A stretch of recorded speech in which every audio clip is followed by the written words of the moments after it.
Hello, everybody, and welcome to another stream of yours truly, Tabletop Junkie. And today we are doing another solo play. I'm kind of having fun doing these, so I guess I'm kind of doing them.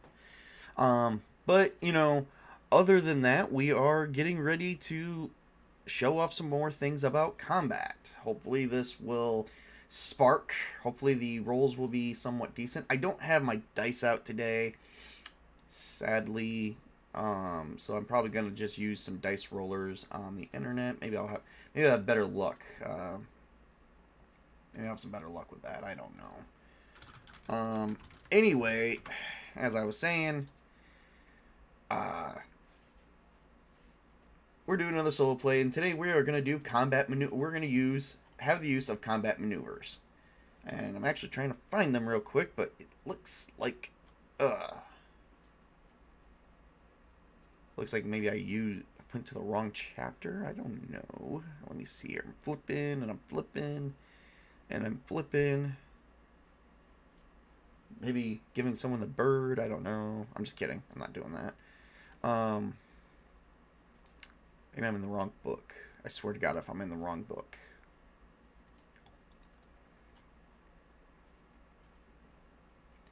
And it turns out that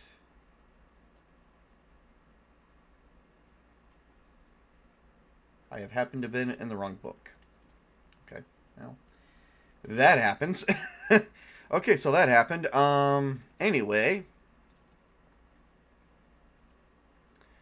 Alright, I'm also pulling up my GM screen today, because I'm going to have a GM screen, because I'm going to need to be able to think a lot on my feet today. Alright, so we have a set of new adventurers. We are still using the same map, because I took a lot of time to build it, so I didn't want to not use it anymore. I still want to use it, so I'm gonna pull that up too.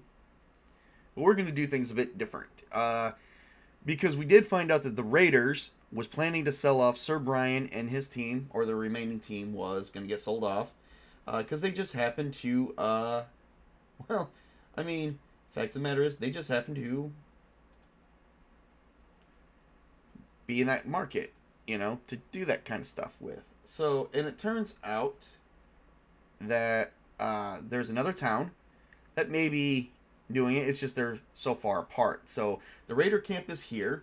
This is the town that is in the market. They probably have the black market go through there. This town does not. This is kind of like a town to kind of a big city, so they only have maybe 5,000-6,000 people here. Here they have 10. And for some reason they're here. This is where the dungeon is. That's why it's crossbones. Technically, that's a bad magic spot when we use it like that. So going from there, the Raiders are right here. So the new group is traveling to the Ice Cavern dungeon, but their whole thing is to make sure that they stay away from this town here, but they're not going to when they're picking up people. So it's been a few days. We don't know if they got into the room 8, but the room 8 is unlocked, so more than likely they probably checked that area out first. So we're kind of going to be going in there and maybe checking on that. But the first thing that they're going to do is they know about the Raiders camp. So, well, it's kind of hard to show maneuvers when you're not really doing them. So the first thing that they're going to do is go to the Raiders encampment. There is a total of... There are some Raiders watching it, but I'm not sure if it's going to be 12. We're going to say 2 Raiders. 2 Raiders are mining the camp right now, so they're going to go to the camp first and take care of those 2 Raiders and then basically burn down the camp. And they will be collecting the loot from those 2 Raiders as well, plus whatever. We're going to be dealing with loot horde, so we're going to be dealing with a little bit of one horde of loot too, because that's the base campment. All right, so to go from there, they kind of figured out where it was, but the idea is they don't know if they can really sneak in there. Raiders are usually pretty good, but, you know, we're going to, our people are going to be trying to sneak in the snow, which is going to be a little bit harder because anyone can kind of spot them. Visibility, let's do a random weather generation, shall we? This is the Arctic. We're going to do weather generation. We're going to try and see if we can give our people some cover. So, probably going to be a bit different. Trying to build the scene to where they're not so easily discovered.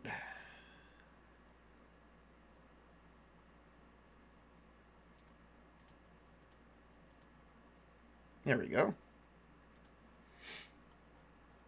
Alright, so...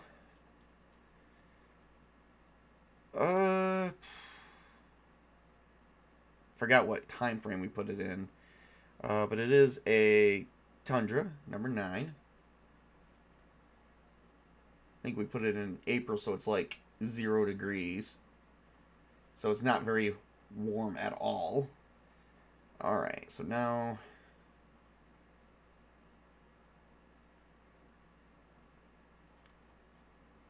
yeah, it says 0 degrees, so not very warm at all.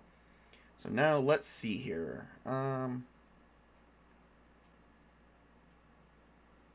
Yeah, it's not really rain. It's mostly snow. For 0 degrees, that's snow. Oh, it even says in a tundra climate.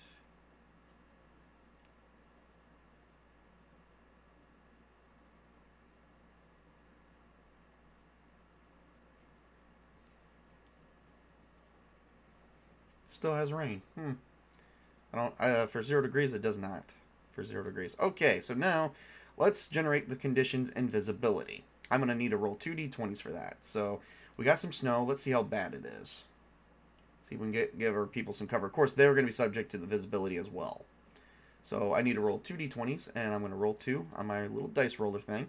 I got 11 and a 20. Ooh, okay, so 11 is going to determine how fast the wind is moving. 20 is going to determine visibility, which I think it gets worse as the more it goes down, so I'm not sure. All the treasure the old party left as well. Very light gray or white clothing if they came prepared. Alright, so 11, moderate condition. Moderate condition, wind is picking up to about 5 or 10 miles an hour with an increased chance of precipitation. Sun downpour, so, you know, a lot of snow, so... However, travel is unimpeded, but visibility is obstructed for a short period of time. Okay, so we do have a moderate condition with visibility being literally... I gotta roll a d6. Give me a second.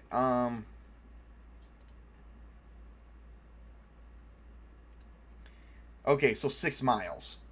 So the hexes are 8 miles apiece, but you can't see out to 6 miles, so it's hard to see people. But not that hard. So they do have some cover. We're gonna actually say that they're gonna get some cover, but not great cover. So, in 6 miles is, oh, no. It's not 6 miles. It's 0.5 miles. Excuse me. So moderate weather conditions, but they can only see 0.5 a half mile ahead, so they can't see very far at all. So imagine this hex is an 8-mile radius. It is now, but they can only see a half a mile. What characters did you create again? Oh, I'm gonna go there. We're gonna go there. So the characters that are gonna be introduced to the scene is Pip Trickfoot. I'm actually gonna pull up the character sheets real quick.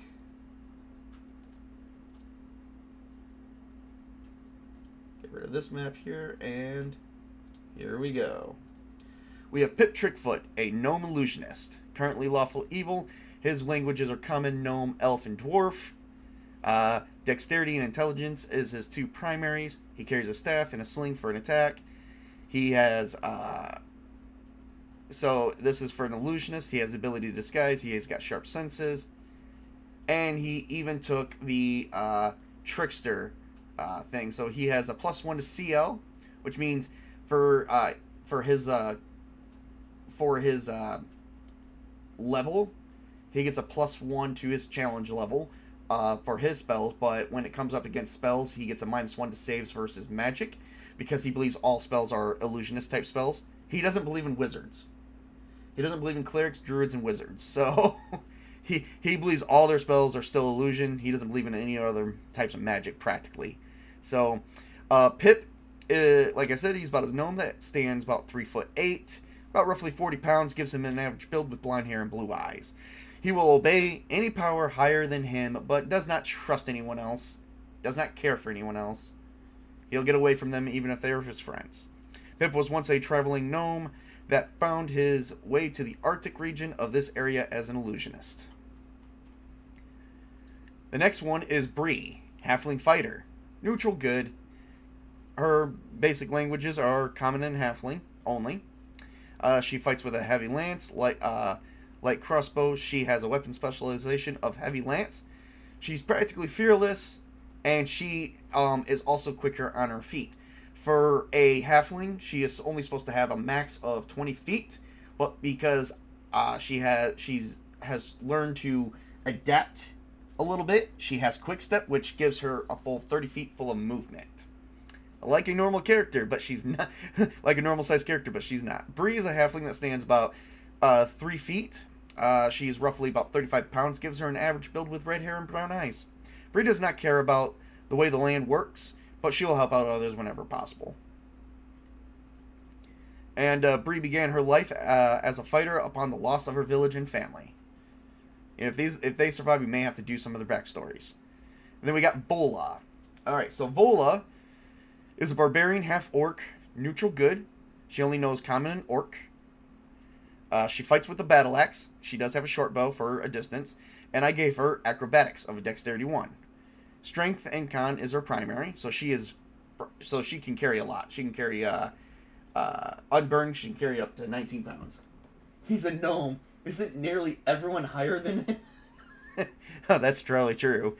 Probably higher by authority. Vola is a half-orc that is 5'6", roughly about 227 pounds, with a muscular body type with black hair. I said black hair. Black hair and black eyes. Vola does not care for how things are, but will not do anything that jeopardizes what she is doing. She does try to assist others wherever she can, and she is searching for a friend. Vola is a member of the Ice Walker tribe of the barbarians in the Arctic region. She's actually from here. And since she is part of the Ice Walker tribe, she does have a rank of Deerstalker 1. Now, we're probably going to talk about how this works. Let's go into this because, because Bree, Vola, and Miri all have one thing in common. They all believe in a higher power than themselves. She is part of the Ice Walker tribe, which gives her Deerstalker 1, which is Deerstalker. That's her rank, and it's level 1. The rank changes with the level of that you carry within your tribe. Now, just because your level here can go from level 1 to 2 does not mean this does. That only shifts at the discretion of the castle keepers. So, yes. And now the one thing that Bree believes into, Bree actually believes in her deity is Solana, which is an angel-type deity. Also an angel, as far as anyone's concerned, mythological, because she's not from any... she's not depicted as any species that they've ever really actually seen. So, but, she still believes in her. Vola, even though she's a barbarian, believes in Goldolin, depicted as a gnome, goddess of art and romance. Let me pull up the other one, because Solana is goddess of something. I can't remember what, though. I have like 20 deities in my book that will be part of Paramore. I don't know if this is going to be the Arctic region Paramore. We shall see. Solana is the goddess of redemption and healing. She is depicted as an angel. Goldolin is depicted as a gnome. And then we have the last one of our ragtag group, Miri. She's a human monk. Chaotic good. She only knows common. She's quicker than most humans. She fights either with a staff or with her bare hands. So, doesn't really matter what she does. She was also given the Forester, uh, which is able to survive. She's able to make fires easily, and she's able to she's got a better chance of survival. That, in a sense, this is kind of like the survival here. It's where she's out looking and spending a lot of time and energy doing it. Her primary stats are strength, dex, and con. Her strength, dex, strength, dex, and con. So is her best, and she is a pretty tough fighter. So Miri is a human that stands about 6 foot tall, 210 pounds, with a muscular build, blonde hair, and green eyes. Miri does not care for higher power other than those that she submits to based on her belief. So she doesn't care for anything else other than her deity, but she believes freedom is the right to everyone, and she chooses to help others. Miri is from the Order of Cordale. She travels the world in search for adventure and enlightenment. Cordale is got an ailmung. She searches for enlightenment, but she chooses Cordale, which is weird because Cordale is the god of freedom and drink. Most people is adventurers, innkeepers, and brewers, but he's depicted as a human. He does fight with the rapier, and his symbol is an ale mug because he's the god of drink. So, go figure. She gets drunk. In her order, she is a pug, which is the first rank. So she is a pug. The only benefit she get as a pug is she gets room and board for free as long as she goes to her guild hall whenever she can. We're not sure if there's even a monastery out here. We may have to roll on that a little bit later. So they are decided to be outside the range. They can't really see if there's anybody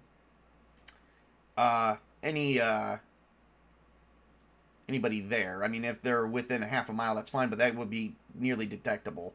So they're all going to roll. They're all going to try and sneak up on these people. So they're all going to roll for their dex. So they don't really have any special sneak skills or anything like that. So all they get is a basic dex if their dex is prime or not. So we have Pip is prime. He's only going to need a 12 or higher on the result. Bree, dex is also prime, so 12 or higher on the result. Vola's going to need a full on 18. And Miri is going to need only 12 or higher. With visibility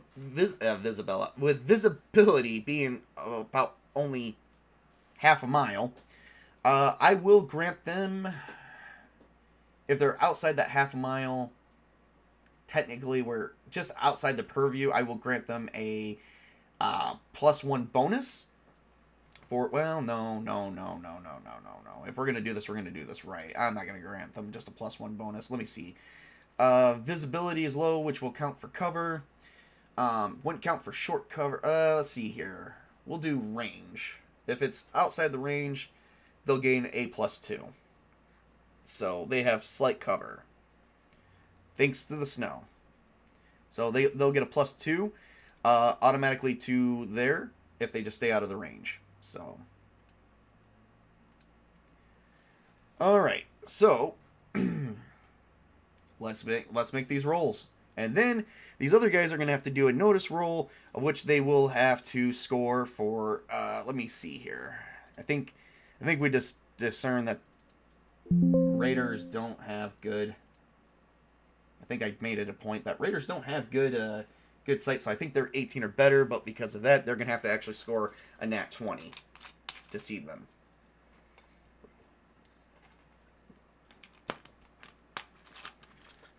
Because if it's 18 and for each success that it increases, for each one that succeeds, it increases by 1. So they're going to need a minimum of 19. And because of the cover, if they actually just stay outside that range, it would need to be a 21. So yeah, they're looking at pretty much a nat 20. So, and they are not skilled in it, so Raiders won't be able to see them outright. All right. Raiders will not be able to see them outright. So, here we go. I'm going to pull up the other map here real quick. Where are we? Where is my virtual table? There we go. All right. Oh, hey, Jace. Does Castle Crusades have a staff sling? I do not think so. I think that's like a made-up weapon, but, you know, could be possible. You know, I can rule that. Fighter heavy party this time. No rogue or cleric. Yeah, we'll have to see. We'll have to see what they're doing. And Jace, thank you so much for showing up today. All right. So let's see who succeeds and who doesn't. I've already got a note I already got a note for you guys for Vola. That one's gonna be funny. All right, so here's my party. We're looking at 12 or better. They get a +2 for the cover, and they get everything else. So 1, 2, 3, 4. Here we go. All right. So. Alright, I can already tell you guys this right now. This is actually not turning out half bad. Okay, so. Alright. Pip actually scored a 14. So he succeeded. Bree scored a nat 20, so she clearly succeeded. Vola scored a 20 as well. And Mary scored a 17. So they all clearly succeeded. So, yep, and I think we said nat 20 for the bad guys. So here's the bad guys. Oh, wow. Bad guys scored a okay, so I'm not even going to tell you what I don't even think that even added up to be anything. No, they scored a nat 1. Alright, so the bad guys fumbled. Natural 1. Alright. So these guys will have the ability... So, alright. The Raiders are outside patrolling the area, just thinking that a staff sling would effectively be both a range and melee weapon. But we don't have anything like that, so... Anyway, back to what I was saying. Alright, so the characters have... Alright, so the party actually... The Raiders do not notice anyone being around. They're actually doing... For some reason, they're looking at the ground. They got their thumbs up their asses. And the party has a total moment to actually completely attack them without them being aware of them. For that fumble, they get to do that. So, alright. So, with that being said... Pip actually looks to Bree and Vola because they are the main fighters. And there's only 2 of them. And Pip goes ahead and says, cut off their heads. And, of course, following through with it, they're gonna actually do it. They're going to actually do a headshot, which they only have to score a 12 or better on the dice roll. All right, so let me make sure that we don't get any horrible things here. Ooh, all right. Oh. And I totally forgot about this. Bree does get a +2 to move silently. So, to sneak in and to move silently in here. She was proficient in that. Totally missed that. It doesn't matter. She still scored a nat 20. So, yeah. Alright. Alright, so, Bree's going to take the first hit. She's got to roll her d20 with a -4 because she's going to attack the head. Alright, so let's see what we get here. She actually hits. She scored a 17. -4, that's 13. She actually hits. So, Bree is going to do... How much damage is she going to do? She does a d8. +3. Oh, wow. Oh, wow. The minimum she can do is 4 damage. Sweetness. How much HP do these guys have? Oh, wow. Actually, that would be a total success if she scores a 4. That'd be a total success. So anything over a 4 is a total success. Awesome sauce. So here we go. We're gonna roll a d8. She got a 3. So let's see what that's gonna turn up to be. Add up all my bonuses. So 3, 4, 5, 6.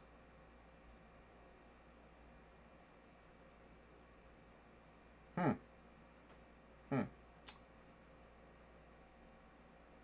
Alright. Alright. So that's 6 points of damage. Let's see if Vola can do the same. So Vola has to take a -8. She's going to work with a -7. Alright, because she is going to strike the head. This would be considered a called shot. With that, not them noticing, I wonder if they would get any additional bonuses. Technically would count as a flank. So the -4 becomes a -3 for Bree. So it doesn't matter. She succeeded regardless.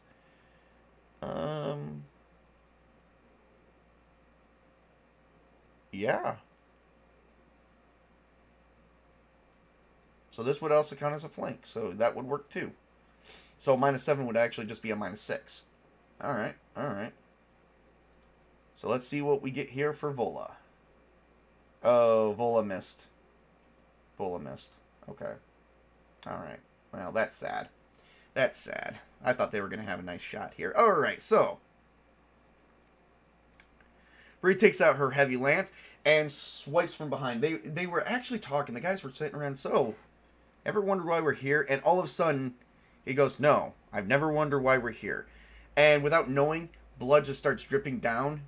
Like, all you see is this flat. All the one raider saw was this flash, and blood is dripping down his neck.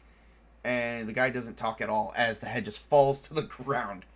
And blood just starts staining the area.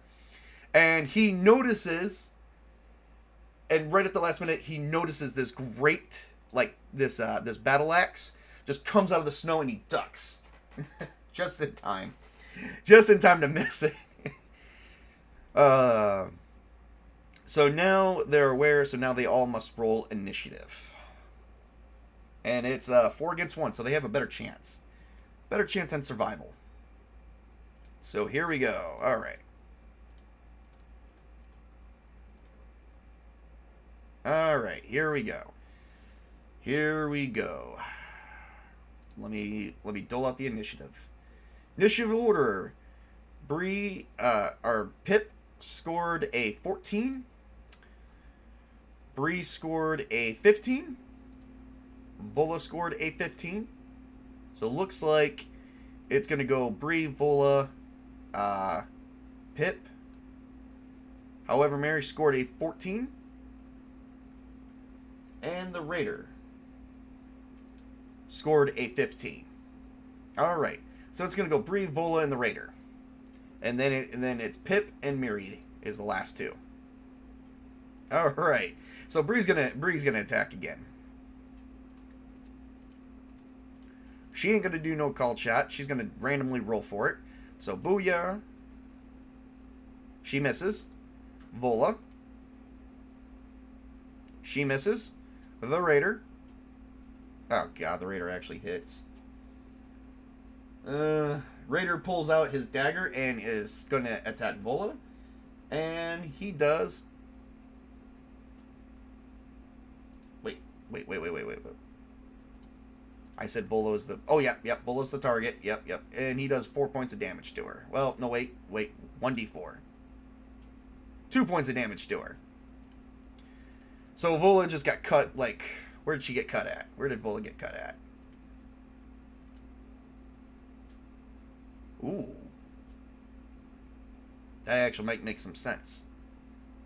Because I think she got cut on the leg. So he ducks down and slices around the leg almost instantly. Almost instantly. Alright. Hang on one second.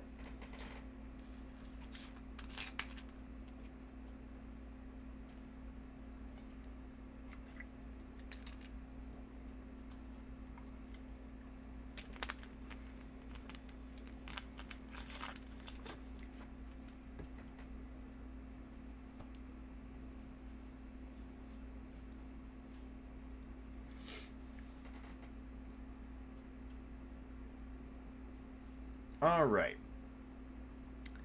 So, hit locations 5 so no.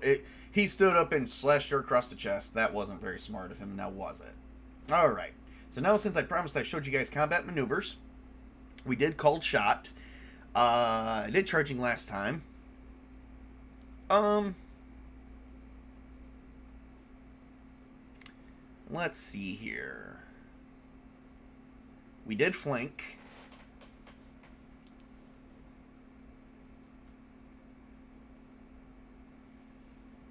Can't do that one.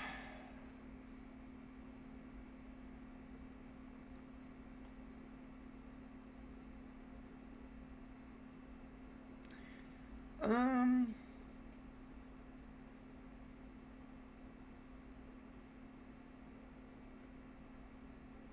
Alright. So Bree Vola went. Next is going to be... And the Raider went. So next is going to be Miri. Alright. Miri is going to actually do a rear attack because his attention is on Bree and Vola. So she's going to do a rear attack, which gives her a +2 bonus to hit. And with him being distracted, I could totally see her moving behind him. So Miri is going to do... Now, she actually has... She's going to attack from behind. And she also has something that is called stun attack. So she's going to try and maybe stun him. So she's gonna do quite a few things here. Which is all possible. All possible because that stun attack is part of her character. I'm just going to see how the stun works. Monks can focus a hand-to-hand attack so that so as to stun an opponent. Alright.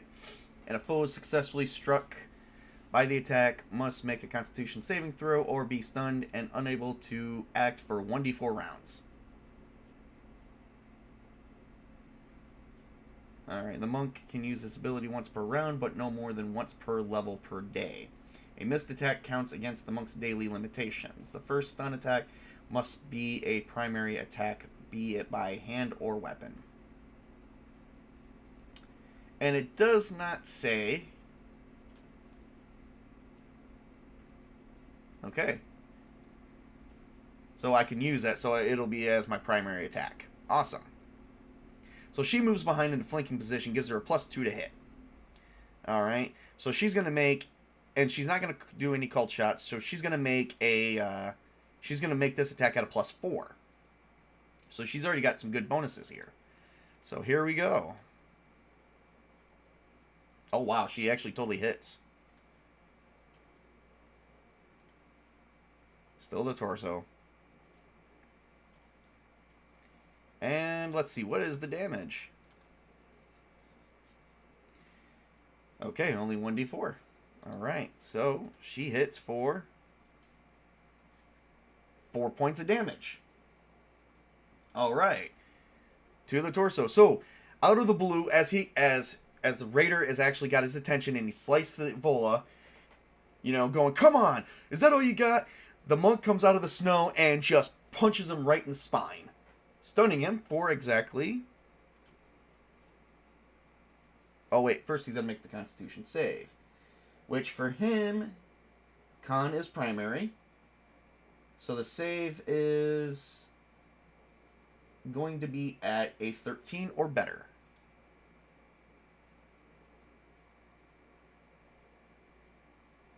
Nope. So he is stunned for 2 rounds. We're going to say 2 rounds because I rolled a 2 the first time. That one was a 1. I'm just going to do it. So 2 rounds. That's 2 rounds. They can do whatever they want to him. He only has 5 points of damage anyway. So it's Pip's turn. It is Pip's turn. So he can't move. He can't do nothing. So Pip does the max. So without him moving or doing anything or attacking, Pip doesn't actually have to roll. He goes up and he whacks him with the staff. He has a staff and he goes whack for 6 points of damage. He's not actually aiming for the head, I don't think. So let's see what he hits for 6 points of damage. He only has 5 points left anyway. Oh, God. Oh, boy. That's gruesome. So instead of like hitting him in the head because he's a gnome, he goes for the he goes for the left knee, and just busts it right out through. For 6 points of damage, being at a -1, he busts it right out through the skin. So the bone's hanging out. All right, so that's battle. A little bit more capable group this time. So they completely raided the camp. They gain. All right, so raider camp, and we're gonna do this right after the match. They gain 2 treasure ones, and then 1 treasure hoard. Which I get to look up those rules later and show you guys on the next time what they actually get. Alright, so they are currently walking. They actually have 16 miles to go, which is a day's journey. They probably spent close to that trying to get to this location. Well, let's see here. The slowest person... We have to go off the slowest person. Slowest person goes 20 feet, which isn't so bad. So depending on how long it took them to get here. Alright, slowest person is 20 feet. So let's look up movement real quick. And like I said, if you always have to resort to the book, that's fine. Because, you know, we all do. I always resort to the book. Alright, we're going to do this book because it is what it is. 368.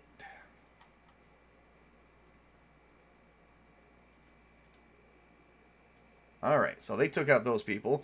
Now they're about to go to the ice cavern, but we have to do some accounting first because they did travel from the other place. They know about the other group that was supposed to be at the ice cavern, but they already knew about the so-called raider camp. So they took out the raider camp first, which only had 2 raiders on it. And I don't think they have enough for a horse and buggy. Well, actually, let's find out. Let's see what they have here as far as party gold goes. Pip has currently 4 gold and 5 silver.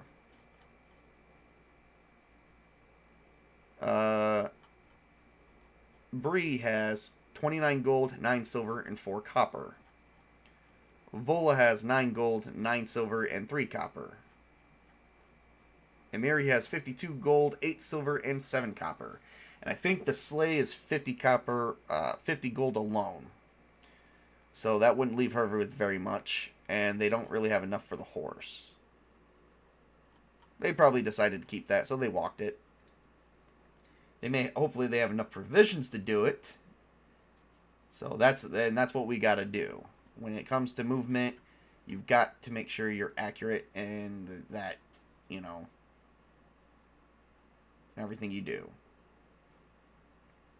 It does kind of suck, I'm not going to lie to you. Because who really wants to resort to movement that often in the book? Actually, I'll make it easy for you. I'll give you an answer. I'll give you a hint. He's currently running the stream. Not even I would like to do that. Okay, so for 20 feet per round movement rate, we get to go about 8 miles a day. So they've already spent 1, 2, 3, 4, 5, 6, 7, 8, 9 days out into this wilderness. They're about to spend another 2 days to actually make it to the dungeon. So it's going to be 10 days. Alright. So they probably rested for a day, and then they went out and back into the wilderness and made it there. I'm surprised they haven't froze to death, but, you know. Well, we got a good forester here.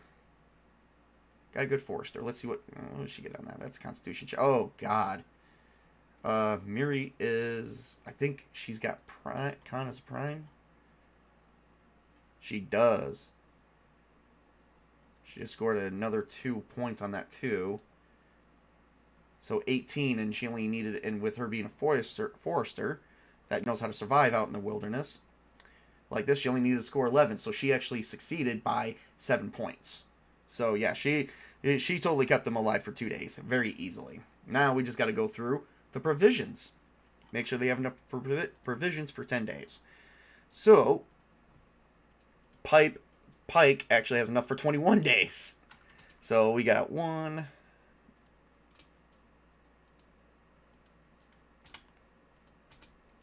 Oh, for God's sakes.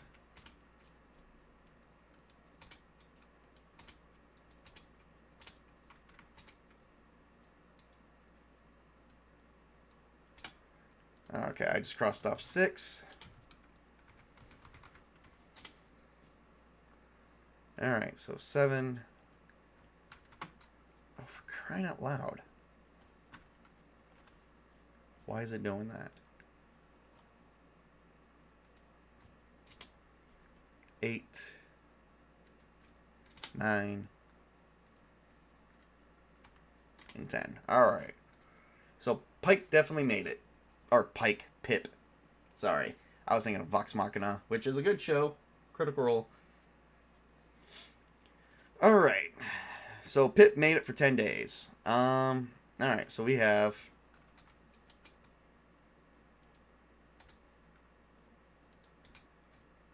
And Bree has enough for 12 days. So she's only got 2 days worth of provisions left.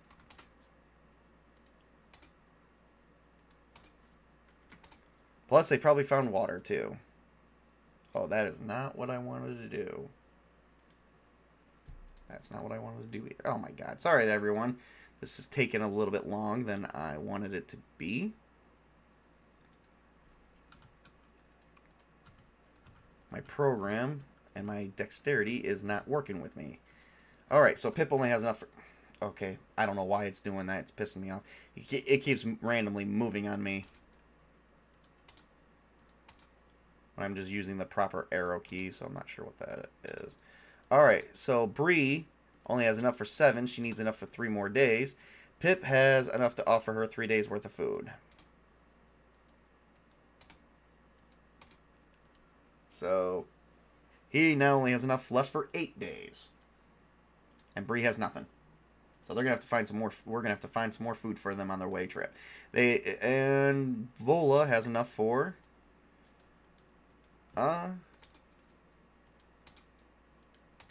7 days as well. So she's gonna need 3 days worth of rations from Pip. Pip's not gonna let anyone starve because they're a team. So now he's cut down to 5 days. Hopefully Miri can make it. hopefully Miri, with Miri, I might have bought a bit more. Miri has, no.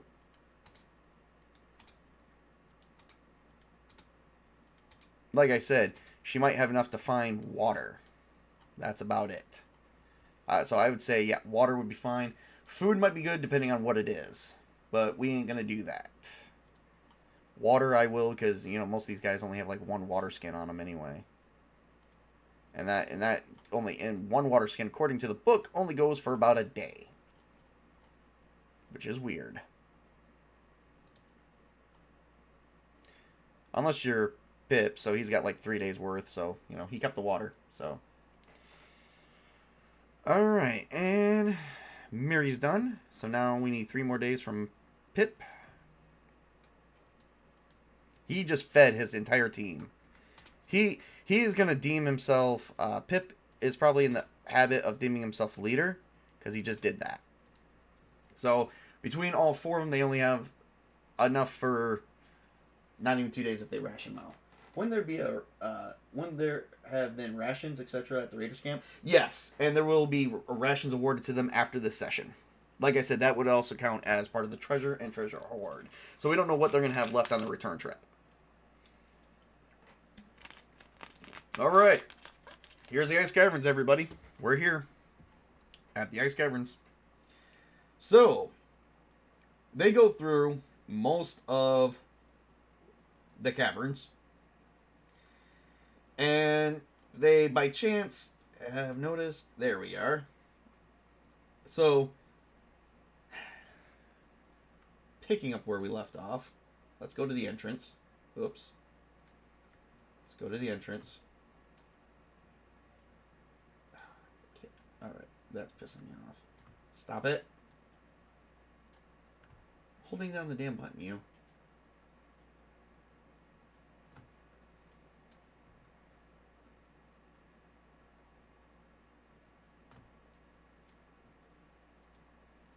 Now, if you guys remember correctly, and if you don't, that's fine, I will remind you, that Gimbal and Sir Brian are actually outside door 9. Agna is actually in room 4, and 7 happens to be, outside room 8 happens to be Leah. Hello there, Prismatics. Just playing another game.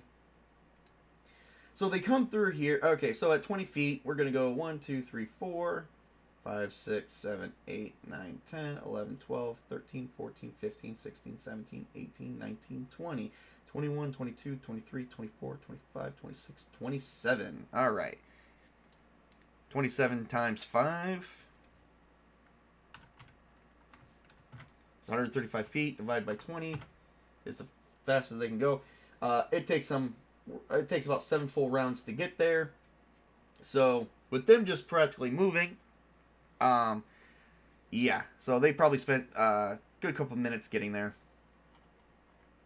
Just going through there, and now they have the choice between going to room 4, going down the hallway to the north, room 4 to the east, or try to see what is in room 5, which that door is shut. Everything else is open. So,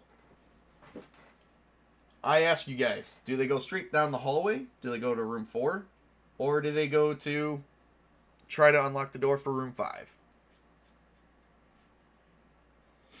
I'll leave it up to you.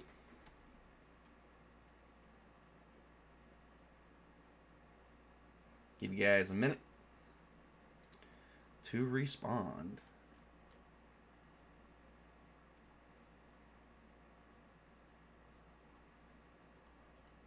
Meanwhile, I'm looking up ways to... Alright, so what can we show next?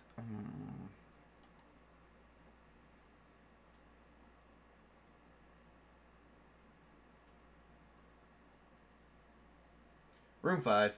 Alright, so they're going to go to room 5. Alright, they're going to try and unlock the door. Which is, you know, an open lock. Which they don't have that skill. Oh, they don't even have... Oh, they don't even have thieves' tools. They don't even have thieves' tools. Okay. Wow, that... they could try and break the lock, I guess.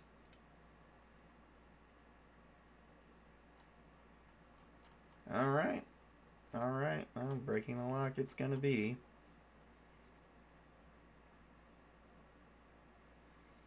So let's see. What kind of AC does... they would be regular metal locks.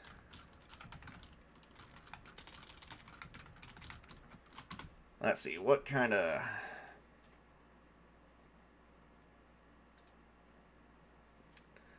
Alright, so...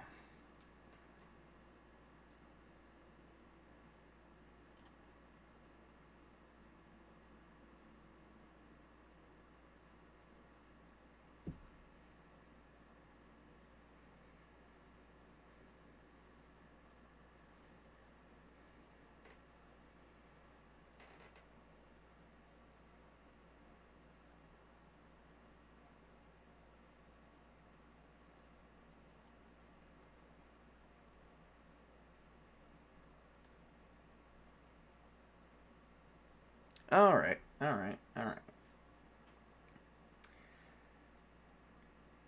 So, they have no way of breaking in this. Yep, they have no way of breaking in this. They're like, nope. I don't think they have any way of breaking in this. Let's see, what's their best, what's their best, they're not, they're good with blades, but they don't really have a hammer. I don't think they might break in. When they finally, yeah, they're gonna have to probably go on. They're like, Mira doesn't even, she uses her fist. Mira's looking at it and go, yeah, no. And Vola's going, you know, she's looking at it. She's not stupid. She's got an average intelligence. She's just like, yeah. Not very wise, though, on knowing stuff. Bree's not even wanting to mess with it, and Pip is not even aroused with what could be behind that door. Let's see, does Pip has anything? Nope. Alright. So they're going to go down to... So now we have... could the monk kick attack the lock? I mean, she could, but it would count as a primary attack, and she would only do at most 6 points of damage to it. She didn't need a little bit more than that. A lock would have roughly would have HP of 10, so it would take more than one attack. And unfortunately, when you break objects, you try to break them with one attack only. Oh. Technically, Bree could do it. Bree could do it.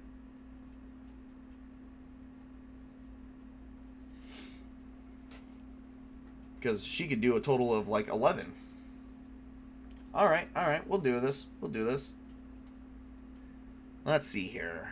Iron or steel, about 30 per inch. Okay, 30 hit points per inch. Tiny. This lock would probably be... Oh no, it would be 30 points, not 10. The AC is 10. And yes, they do have to... And it's not AC, it's hardness, but it takes place as AC. So, I mean, they could try and waste time on it. So, why don't we do that? Alright, so... Let's see here. Let's see who's all going to attack the lock. We're going to use everyone. Everyone's going to try and break it down. If you guys want to know what's behind that door, here we go. Wow.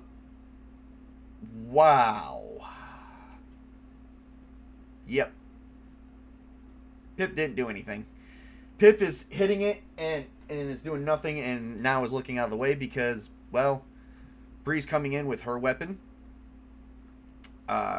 He totally did not do anything beyond that, but her weapon has got a 19, so she beats the hardness. That's how that would work. So, with that being said, Bree does 11 points of damage. So, it only has 9 left. Vola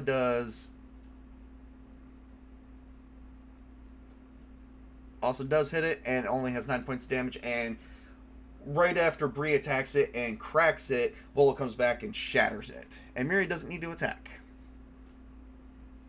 So that's how that works. Teamwork. You know what? That's good teamwork right there. That's good teamwork. They're going to get points for teamwork. Alright, moving on. So they crack open the door, and now they're going into room number 5. So let's see, what is in room number 5?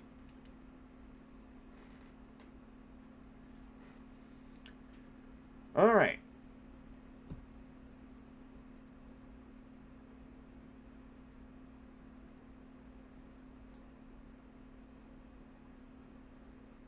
Wow.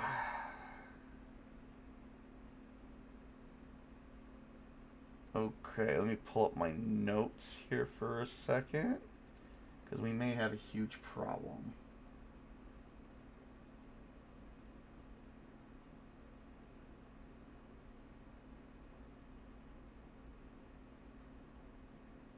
Okay. We don't have that big of a huge problem. Seems a rather restrictive system that party without a rogue can't be stymied by a single lock. Well, I wouldn't say restrictive. I mean, just be realistic. I mean, really, it has a metal lock. And you know, locks aren't like... You know, if you think about it, you know, this is kind of like fantasy a little bit. I wouldn't go off of like, oh, this is a huge dungeon that was formulated by some crazy creature that has crazy creatures in it. You know, don't think that they would put a regular padlock on it. Think of the padlock might be made of metal, but, it, you know, and the key's kind of like a bit different. So I would really not think it's restrictive. It's just use common sense. Would a party with unable to pick a lock really mess with breaking it down? So, I mean, the lock itself does act as a character, but at the same time it's prone. You have to beat its hardness on a single D20 die, plus your strength, plus your level. So I mean, it would formulate like an attack, but like think of it though too, you know, if the lock was thick and we say it's only a couple inches big, so I mean in a sense an inch or two big, it's like 60. Like if it's like 2 inches thick, it has like 60 hit points. I only made it an inch thick, so this lock was really, really small anyway. So it was the size of a padlock, but that's because I didn't want to sit here and have each of the characters go. It took 3 characters to break it, you know. If they didn't have that, they would still be battling the padlock. So, I mean, I wouldn't think of it as restrictive as much as I didn't really want my characters to do that. I didn't want these characters to do that because it would be a waste of time, honestly. But they did get into it.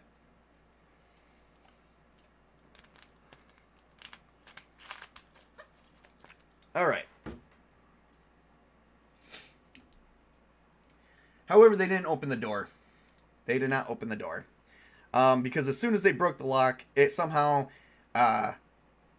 sprang a non-lethal trap that kind of immobilizes them for a little bit. So I'm trying to figure out what was the immobilizing spell does, because that's part of there was part of a book called Engineering Dungeons. So it does actually have a number of rounds that I get to roll on.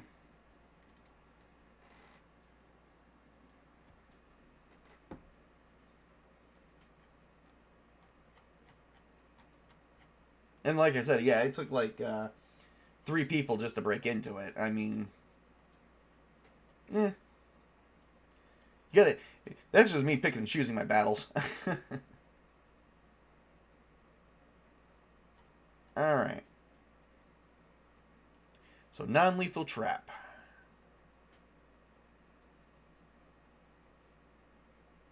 All right.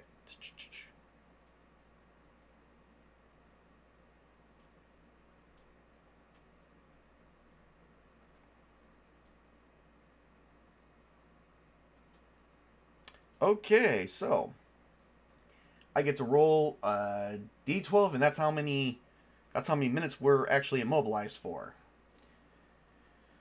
Okay, that's kind of crappy. Here we go. And I could roll a D20, but I don't want to be that long. So 7 minutes. For 7 minutes, our characters are unable to move. Think of them as frozen in time. All right. So there's also kobolds occupying this room, which is terrible. I almost said hobgoblins, but they're not hobgoblins. Let's see. Did the kobolds hear anything? Probably not. But I'm going to give it a roll just to be sure. Yeah, no, they didn't hear anything. So 7 minutes passes, and now they can enter the room. That was a waste. So they enter the room, and of course they do find some kobolds in here. How many kobolds do they find? Let's find out.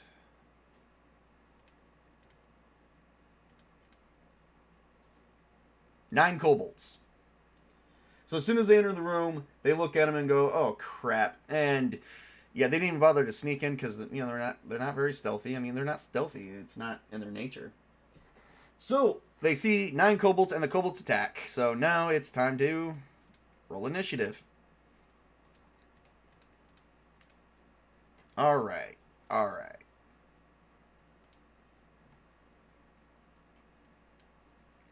Here we go. This is where things get kind of fun. 9 kobolds. Can all these level 1 characters handle 9 kobolds? All right. So, Pip actually rolled a 6. Bree rolled a 10. Vola rolled an 18. Miri rolled a 15. So far it's Vola, Miri, Bree, and Pip. But where does the kobolds go? That's the question. And the kobolds rolled a 5. They go last. So they get to go last. So 9 kobolds. Here we go. All right. Vola gets to go first, and Vola. Now, I told you guys I was going to use combat maneuvers, so I'm going to look at a combat maneuver real quick that I can do. All right, so as they're being attacked by the kobolds, Vola decided that she's just going to charge them. So she's going to get a -4 to her AC, but she's going to get a +2 to hit and to damage. So she is just... Oh, and she's a barbarian. So maybe I can also do this. Let me check. This probably... Nope. She is going to use her prime... it says primeval instincts. Barbarians are able to tap into the strength that goes beyond the physical and gives them a fearless edge. So as they're coming at her, she is just going, ah, and she's just like jumping in there. Okay, so when using this ability, she can't be wearing armor more than 25 pounds or more, which I don't know if we have that. We'll just say EV of 25.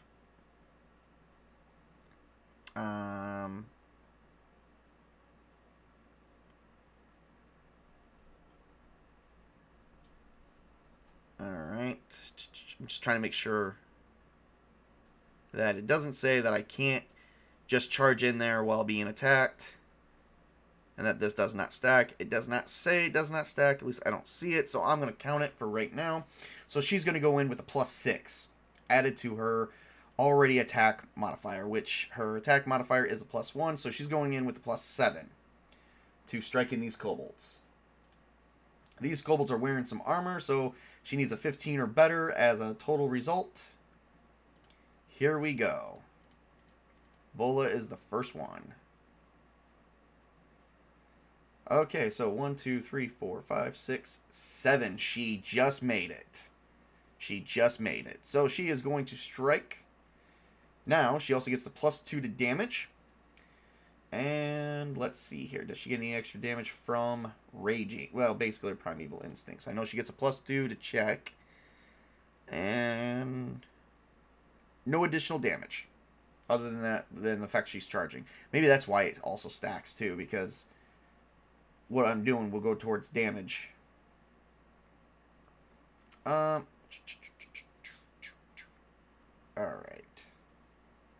What am I looking for? Oh, I'm looking for a character sheet. Durr. Alright, so that's 1d8 plus 3.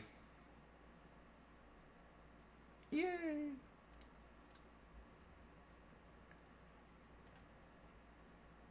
Oh, she got a full 8. So she does 1, 2, 3, 11 points of damage. Now, are you going to include confined spaces such as how many can attack at one and narrow corridor? In that sense, probably.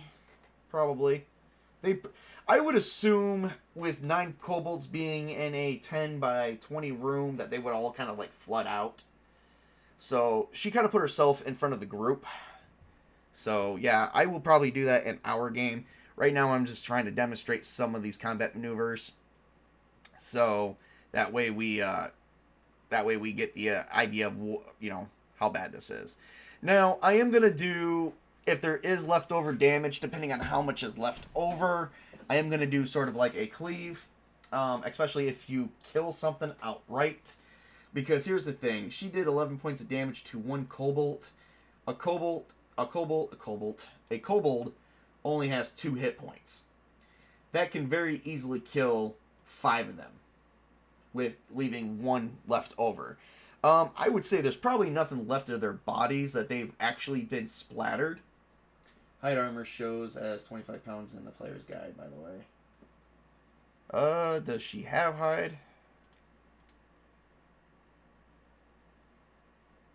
Oh, she does. Huh. Okay, well, she strips it off and she's butt naked. There you go. That is weird. Why would it do that? That is so... Is it during the time or after? The barbarian cannot use this ability if they are wearing armor or has fled from the challenge. It's important to note that even if the situation is a last-ditch effort, and this does count as an attack too, as well as holding the breath, traveling longer. See, that's what I don't like about this.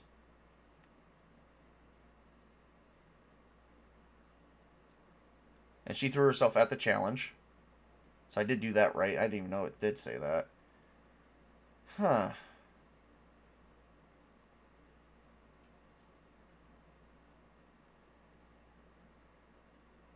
No surprise attack there. They were being loud as hell.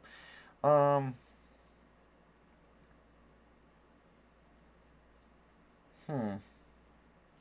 That is something good that I'd have to... +2 bonus to surprise checks and halves an attacker's back. Wait a minute. A barbarian has an uncanny sense of presence of foes in the immediate vicinity, reducing the effectiveness of surprise, flank, and rear attacks against them. Barbarians gain +2 bonus when rolling a surprise check against foes attempting to surprise them.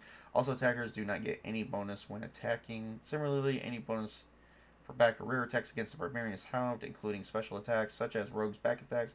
Thus, for example, a rogue using the back attack ability against the barbarian gains only a +2 bonus to hit instead of a +4. Oh, cool. Now that doesn't mean anything. Yeah. She strips off the armor. It's gonna be that simple, and that would count as nothing. You can take off your armor as just a quick free action as long as it can come off. So wouldn't take like a full round to do. It would count maybe, if worst case scenario, we could count it even as a movement action or one action and then you get to attack. So no matter what, she scored enough to take out 5 kobolds easily if you divide that damage up among the HP. So here's how I'm going to do this. Because really 11 damage against the kobold that only has 2, that means that's 9 damage that's not getting used for anything. No, totally, she's killing 5 of them easily. Now, I'm doing that because she dropped one, and then she dropped another, and then dropped another. Sort of like a cleave, but think of it, too, as she got first attack, she gets to take another turn, but she's not really taking another turn, she's just wiping out a couple of them. So she's kind of mowing them down. It's just kind of a thing because, like I said, for an enemy that has like 1 hit point or 4 hit points and you do like 11 damage, that's just a waste, and I don't like that. Plus it slows down combat a little bit. So trying to keep people's attention and not go through boring combat all the time. Alright, so no matter what, she takes out 5 of them. There's only 4 left. She very well, and honestly, she fairly easily, we can even say she very easily just decapitates them or splatters them into soup. However one you want. There is 4 kobolds left. However, she does stand in the way of them. Because like I said, that is a narrow corridor, so let's worry about that. Pip, Bree, and Miri probably would have came out of the door into this larger room. Into the larger room 3 to allow them out, but, Vola doesn't care. She doesn't have her hide armor, so for her to attack would also be... She did the charge, so she has a -4, plus she loses that, so now with the -4, plus she loses the +3 armor, that's like 7 total. Only for the kobolds to hit her, they only need a 7 or better. So...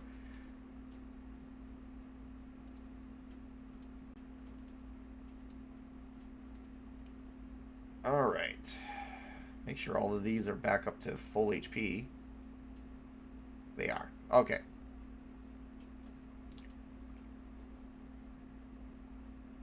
Oh yeah, and she would have had to drop the buckler too. But that's okay. That's okay. Alright, so moving on. Alright, so the other ones moved out. I don't think Vola would move out of the way, but the kobolds could move around her. Because they do have a movement of 30 as well, so they could move around her to attack the others. Which there's only 4 left, so that's what 3 of them are exactly going to do that as well. So they're probably going to... So here's how this would work. If you got someone big in your way, the best chance to do is have them hold their action until the kobolds move into a... better fighting situation.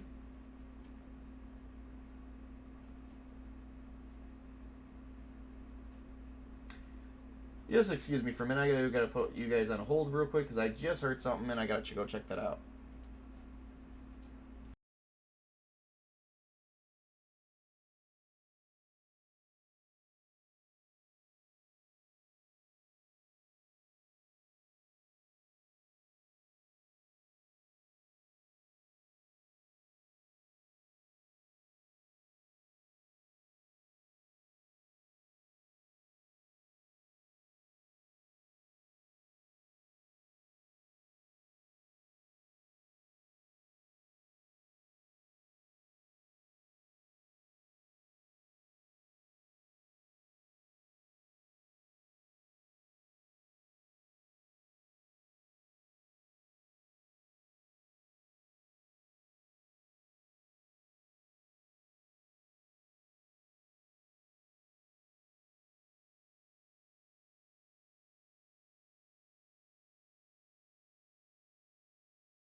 Alright, that wasn't exactly what I was having it do. Alright, so here we go.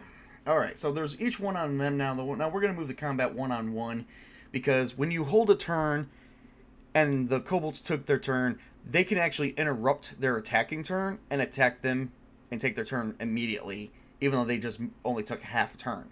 Because in each turn, you get one movement, one attack. So, with that being said, the only one who doesn't get an attack this turn before the round ends will be Vola. So at this point, we'll just move it to versus, person versus person, and see how this works. So one kobold is on Pip. He's going to interrupt the attack and make an attack, so the kobold can do the same thing.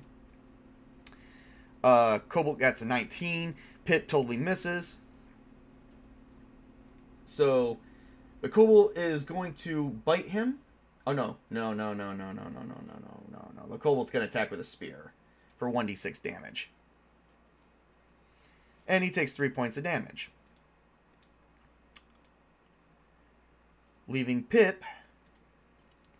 Pip Trickfoot is taking 3 points of damage. I think. Hang on a second. Let me make sure there's nothing extra. Nope. So the kobold takes out a spear and stabs it right through his... we're just going to say stabs it right through his chest, because I don't really do the random hit location for ultimate kills for that. So he has 1 hit point left. Alright. Now it's Bree and that kobold that is on her booty. And yes, I just said booty. Whoa, get over it. Bree got a 2 and the kobold got a 13. Alright. That kobold totally missed, and she missed. So that's their turn there. And then we got Miri, and we got that kobold. Miri got a 19, and that kobold got a 9. Which she still misses. So, she is going to use her primary attack. She can't stun, because she already used that. I believe that is either once per day at level 1. So, she is just going to, basically do her main attack. And I totally wasn't able to do much of any, combat maneuvers this time around. So, she goes and blasts that kobold probably right in the face. It doesn't really matter, because she's going to get the hit regardless.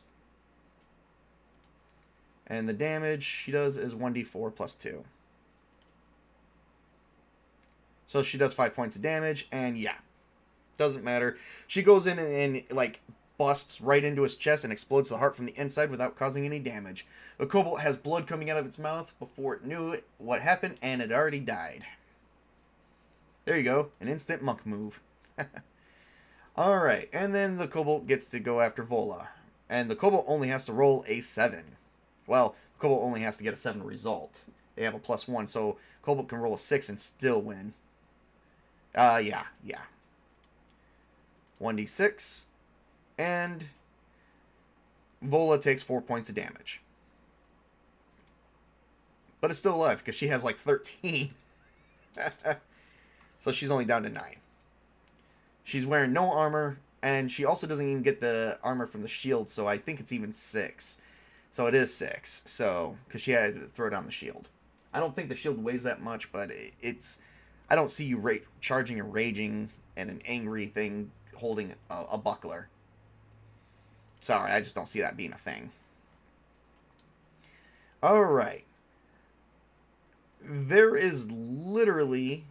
let's see, Kobold on Pip, Kobold on Bree, the one on Miri's dead, and there's one on Vola. Now it's Vola's turn. Vola is going to see if she can screw that thing up. She got a natural 1, so no. She didn't screw that thing up. Alright, natural 1, it's a fumble table. She rolls a 10. Alright, so... she damages herself for the minimum damage that she can do.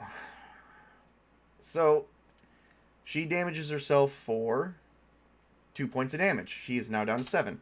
Suddenly, out of the nowhere blue, she tries to move forward and then just suddenly breaks a rib. Not sure how or why, it just happens. Or springs a rib. All right. So Pip gets to go after his again. He is okay. So Pip is. What is Pip gonna do? What can Pip do? Oh yeah, Pip is gonna cast a spell called Fairy Glamour because that's what he is. He is an illusionist, so he gets magic. All right, let's go to illusionist, and he's gonna cast Fairy Glamour. Now let's see what Fairy Glamour does. Makes another appear as an illusionist. 148.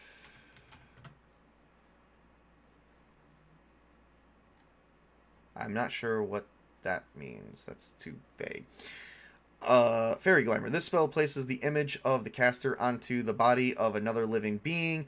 The magic imitates what the illusionist is doing on that other body. Thus, a fighter could appear to be casting an illusion spell when he is actually firing his crossbow. And it survives 2 rounds. Okay. They have to do to see right through it. It'd have to be an intelligence check. Intelligence saving throw to see right through it. Okay.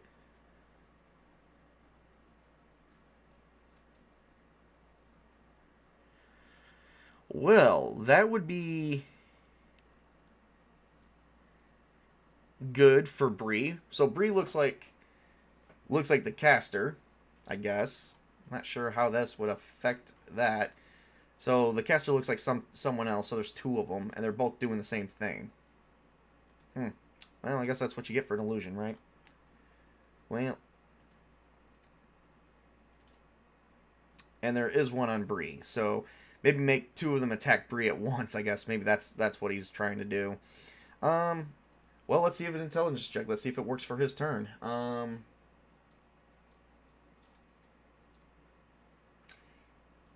The kobold's gonna have to resist this. The kobold's gonna have to give me a 1 or a 19 or better. Nope, doesn't even make it. So 2 kobolds are gonna attack Bree at once, but it is Bree's turn, so that kobold won't move into that. Won't move into range until after this is done. All right, Bree's gonna take out her heavy lance. And of course, once she attacks that's pretty much done. 12 misses the kobold, so the illusion is probably broken. But that other kobold still, we'll just play it off that moved away where Pike, I keep saying Pike, it's Pip. Where Pip may be able to move right behind her, or behind the kobold. Not move behind the kobold, not Bree. So, all right. Alright, well, Miri can also take an attack here on one of the kobolds, because she's got nothing else better to do. So she can do her movement, and then boom, go for attack. And boom goes the dynamite. And no, she misses too. Alright. Okay, kobold's turn. There's still 3 of them up. Alright, hang on 1 second, everybody.